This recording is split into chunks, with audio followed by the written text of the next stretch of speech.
Hello, I'm your host, Efi Pylarinou, and today I'm delighted to be joined by Vedang Vatsa, who is a star on LinkedIn and a community builder. He is really one of the top, I would say, influencers in the Web3 community. First of all, let me welcome you, Vedang. It's a pleasure to have you with us. Thank you for making the time. Thank you, Efi. Thank you for inviting me. Hello, everyone. We have connected because you run all these forums around Web3. You have built a community, or rather you foster communities, and you have really a very unique positioning in this emerging and broadening world of Web3. So I want to welcome you and ask you, your background is a consulting background, it's a technical background. When did you run across Web3 and start focusing? When did that bug bite you? First of all, thank you, Efi. Thank you again for inviting me. It's a pleasure to be here. Like you said, I have a consulting background. I did my master's in computer engineering, and then I did my MBA as well. So I do have a technical, a computer engineering and business background. And then as a consultant, I worked on policies that are related to IT, which include emerging technologies, AI, Web3, crypto, blockchain, quantum.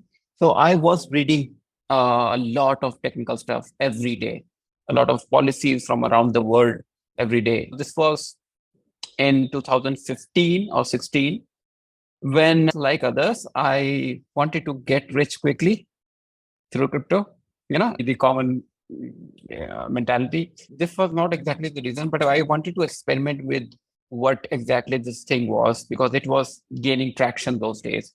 So this is how I got into cryptocurrencies, although cryptocurrencies did not have a legal backing back then. They don't even have legal backing right now in most of the countries. So it was quite difficult. It was not a very easy choice, but I still, tried to figure out what exactly is this thing because of my background in emerging technologies. And then how did the Web3 broader concept, because crypto, I guess, is preceding Web3, but today Web3 is much broader than crypto. And, some might even argue that maybe it's not even necessary.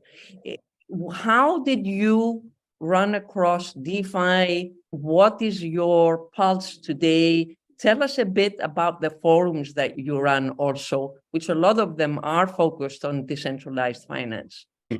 So I got into crypto, and when I started learning more about the technologies involved, I understood that this is not just about disrupting the world order through financial system of crypto, through this new financial system of cryptocurrencies, but there was this whole philosophy of decentralization, in a way that this philosophy wanted to gain control out of people or organizations or institutions that held the power and that were restricting them in some ways, to interact directly with the other parties.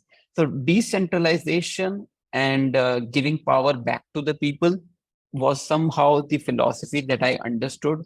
And when I tried to understand more about, what other applications this philosophy or this ideology was offering, DeFi was one of the main things.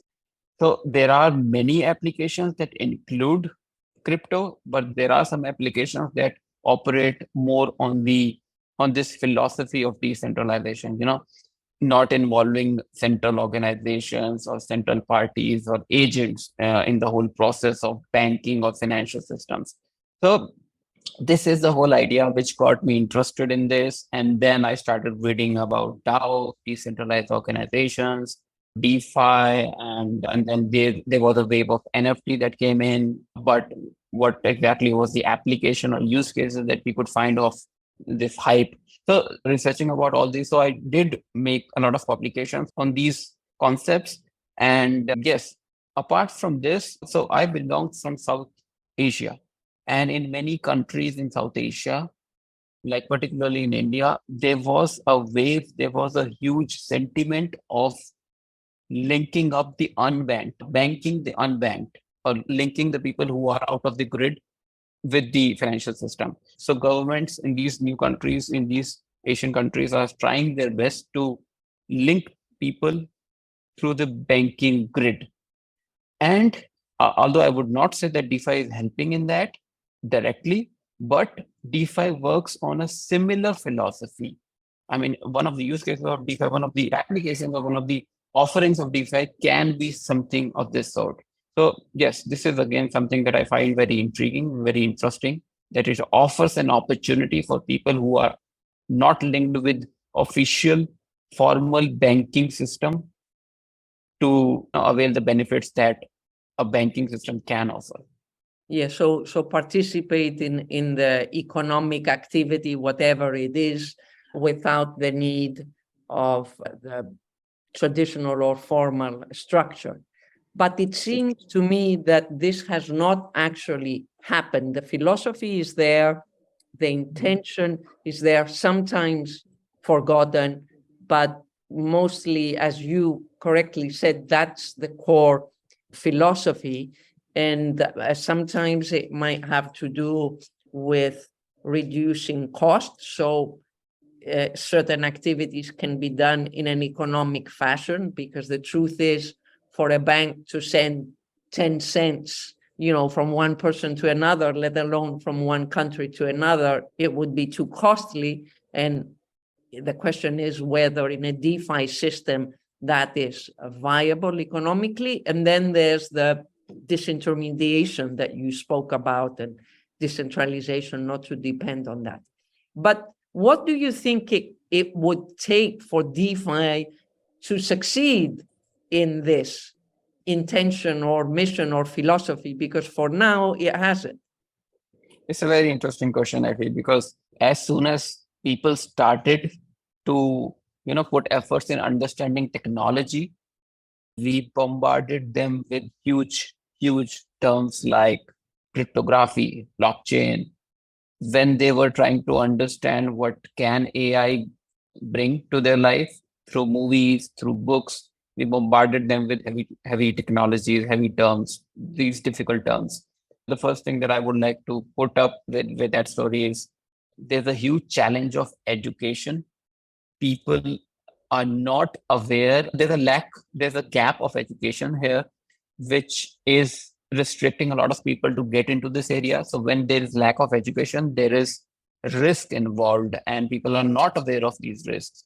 We are hearing a lot of scams happening, not to just individuals, but to large companies. So, if these big companies who can afford to have developers and scientists in the world, if they can get scammed or hacked, then it creates an amount of risk in everyone's mind.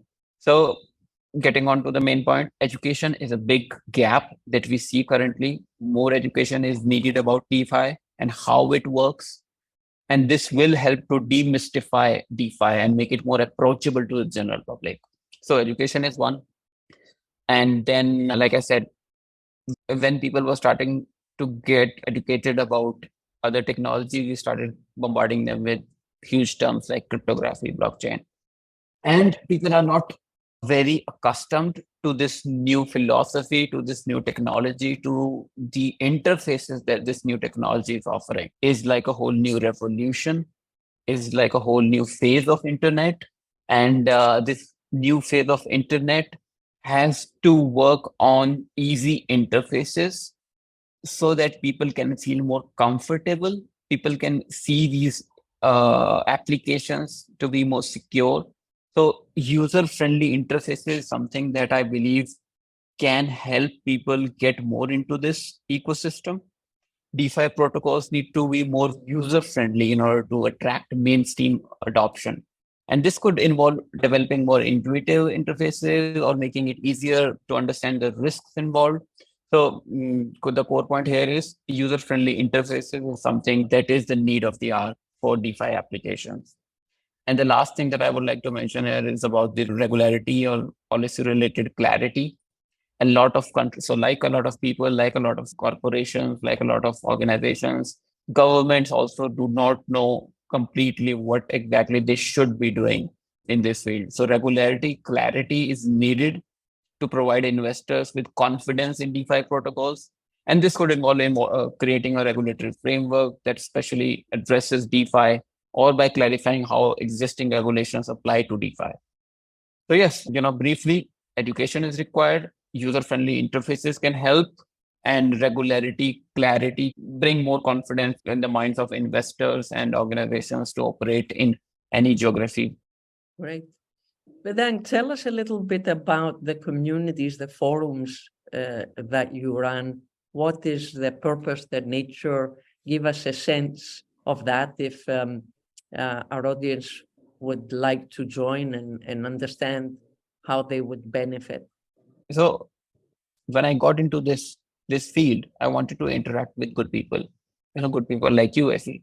I wanted to interact with them, and I wanted to understand what is going on in this field. So out of my hobby, I started creating small groups, small communities, where I was just talking to people, introducing myself, and more of a friend circle I was creating. And this got me hooked. This got me interested because I was meeting a lot of people. I was talking to a lot of people. I was getting the chance to learn about new things from those good people. And this is how I started creating more communities. And now I run one of the largest free job board on Telegram, and a large number of regional and global communities. So in these communities, I try to create an ecosystem, try to create an environment where people can ask their questions, where people can, ask for help, offer things to the community members, share their updates about the community, about their company, about themselves. So it is more like a friendly ecosystem that I try to create. And I understood that, jobs, employment opportunities is something that a lot of people require. And with that mindset, I started creating groups, communities, social messaging communities where people can find employment opportunities, where people can post jobs from their companies, where investors can find companies where they can invest. So basically, it is a win-win-win. I'm trying to create a win-win-win situation for everyone, but managing a community is a huge task. I'm trying to deploy a lot of AI or technology tools, bots, so that I can automate the spam reduction.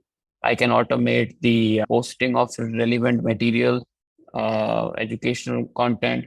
So yes, it started as a hobby project. It is still a hobby project, and I enjoy being a part of it. Vedang, this is the focus is always on Web3, be it the community or the jobs. Yes, Web3 has been the focus of it. And I've also started focusing on AI, since we are seeing a lot of AI. So it makes sense to connect people who are into that field.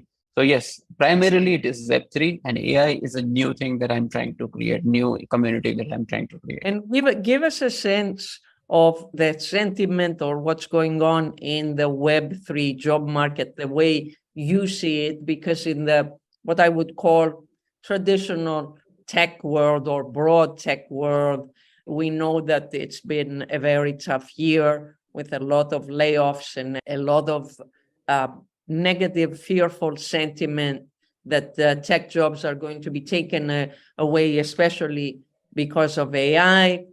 I personally think that we won't be replaced by AI, but if we don't upskill, we will be replaced by people that will upskill. But what's going on in Web3 world from your point of view? You rightly mentioned that people lost a lot of jobs, and it actually makes me very sad when I get messages from people saying that, Vedang, I lost my job, please help me. I mean, I have some resources, but sometimes I feel helpless because I cannot help them. The job market has not been very good in the recent couple of months, and a lot of people lost their jobs. Very few companies are hiring currently. Very few companies have been hiring since the last few months. So the job market is not all positive, But since the last few weeks, I'm seeing a little increase in the number of jobs that are being posted. So that is a positive thing. So this is a brief of my understanding about where the job market is going. But I want to talk about the kind of jobs that we are talking about in Web3, because the Web3 market does not always offer the same kind of opportunities that we have traditionally been into. So typically in a Web3 organizations, you will not be asked to come to their London office, to their Singapore office every day. You will have the opportunity to work from your home in Kenya, in Mexico, everywhere. You can work from your home. You can be a digital nomad. You can hop on countries and live a life of a digital nomad and simultaneously work for an organization. So there's a whole different structure of work. There's a whole different ideology or philosophy of work that we're talking about. Apart from this, the jobs in Web3 are not typically full time. Full time, as we know it, you can work on it full time. You will get the benefits that you get from a typical organization in a permanent or full time job. But on paper, most of the jobs are contractual. A lot of the jobs treat a worker or employee as a freelancer, and that is okay in Web3. Talk Is it about on a or project mention. basis typically? Web3 seems to have a whole new term for this. So bounty is a term that they have introduced, which is typically a freelance role or short-term role. That is more inclined towards do this task only and you will get this much of money. That's it. This structure is called bounty. It was there in Web2, just the terminology and the structures in some ways. So in most of the cases, in a Web3 organization, you can enjoy remote working. You can enjoy asynchronous communication. So you don't have to respond to someone, to your boss right now, since you're working remotely. You may have to get into a lot of Zoom calls. So these are all the good things. But on the other hand, your relationship will be contractual. It can be a freelance arrangement in most of the cases. It can be a permanent or full-time role as well, based on the communication that you have with your company. But so these are some of the things that you should consider while taking a Web3 job. But overall, the salaries are higher than Web2 roles. So that is again a good thing. So it's a balance of a lot of things that you need to consider when you apply for a Web3 job. Would you say that beyond the bounty is a typical Web3 job is for 6 months or for a year, or what is it? Or is it different? I won't put a number here, Efi, but you can do the job as long as you enjoy a good relationship with your boss, provide value to the company, and the company's revenue is flowing in the market. So as long as the company stays in the market, as long as you provide value to them, you are there. I guess most of the Web3 companies are earlier stage, or in any case, they're not scaled.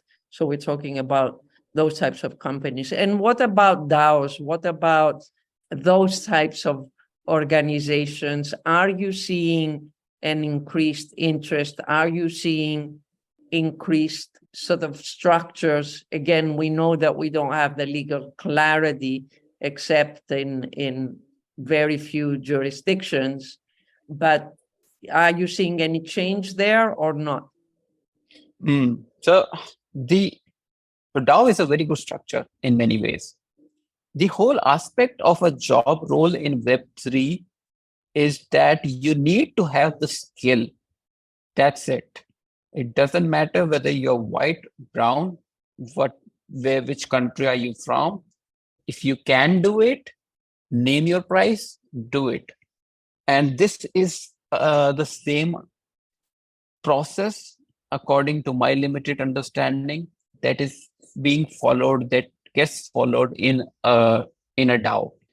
The only problem in a DAO is that, and it is not a problem actually, it is a boon, it is a good thing in some ways, is that finding the right DAO which matches with the vision that you have for yourself. Finding the right DAO is a challenge.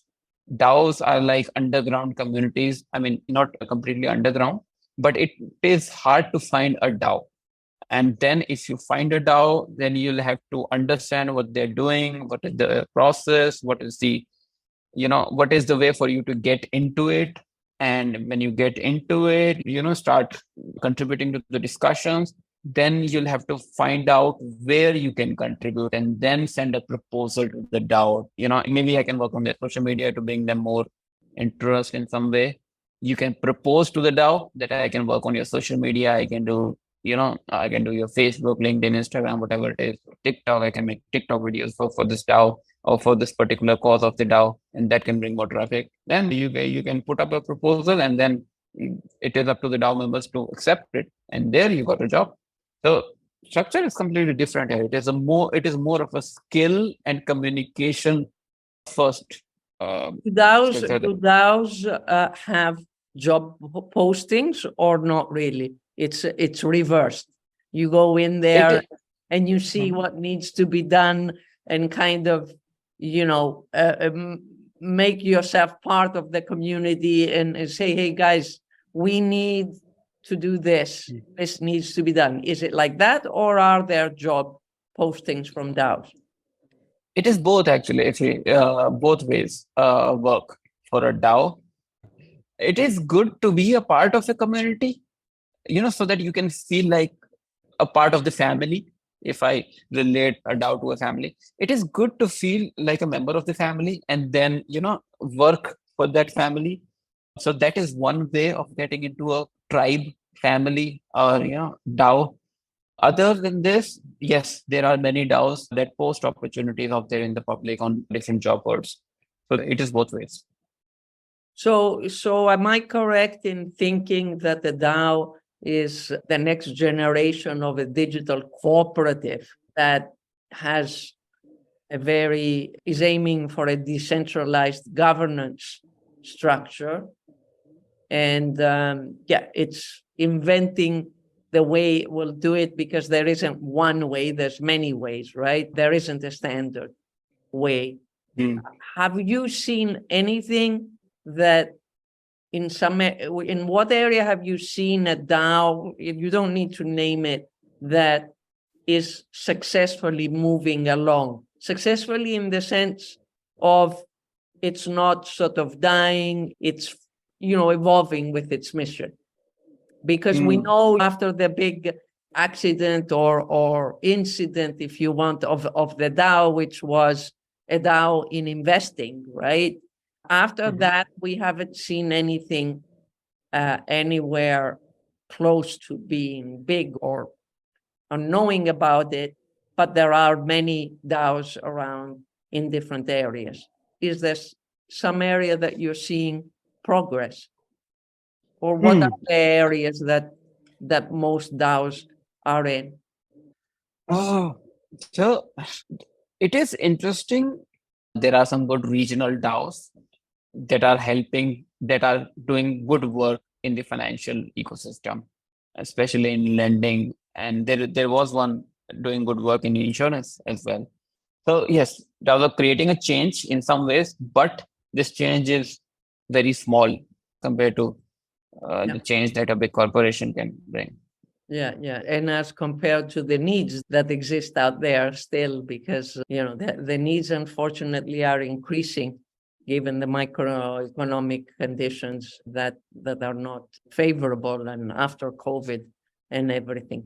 Vedang, I'd like to thank you for sharing your insights, your experiences, what you're seeing in this world. I will share with our audience where they can find you, how they can follow you on the various platforms. But before I leave you, I'd like to ask you one or two more personal questions.